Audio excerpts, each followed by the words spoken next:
Hey there, Carlos Garcia here in Washington, D.C. at Eng Garcia Properties at Keller Williams Capital Properties. We sell homes in D.C., Maryland, and Virginia, and we sell a lot of them, about a dozen homes per month. I want to talk about one of my favorite topics, which is how to build wealth through real estate.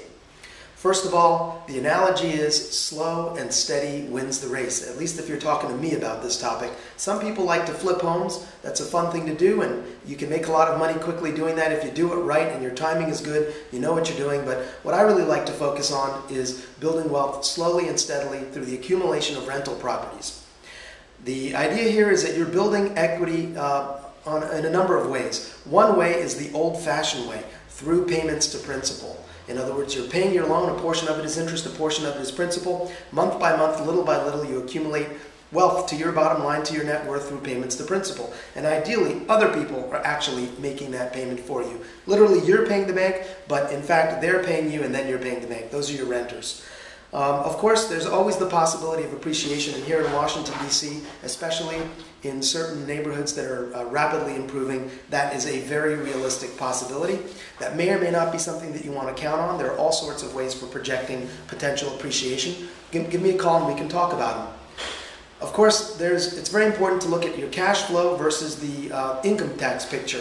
There are going to be certain items that you're having to pay for on a monthly basis that you get to write off. The two biggies are taxes, real estate taxes, and then of course interest on your loan payment. Those are essentially treated as expenses. Another very big one is the depreciation deduction. A lot of people don't appreciate the power of the depreciation deduction. It's actually the second biggest write-off typically after your interest payment. Get in touch with us and we can walk you through that.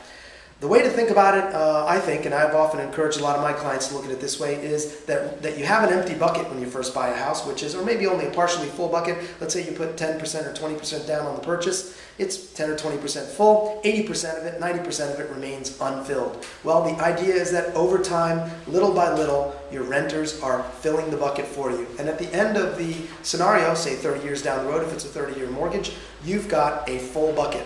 A completely paid for asset that's generating income that other people paid for. You just sort of managed the flow of payments and you took care of the property over the years, and that's how you got there, slowly and steadily. The tortoise can win the race is really the moral of this story. Anyhow, give us a call if you'd like to know more about investing in real estate, in particular here in D.C., Maryland, and Virginia, although we're open to talking to you about it just about anywhere because we're very enthusiastic about real estate and building wealth through real estate. Carlos Garcia at Eng Garcia Properties, thanks for dialing in.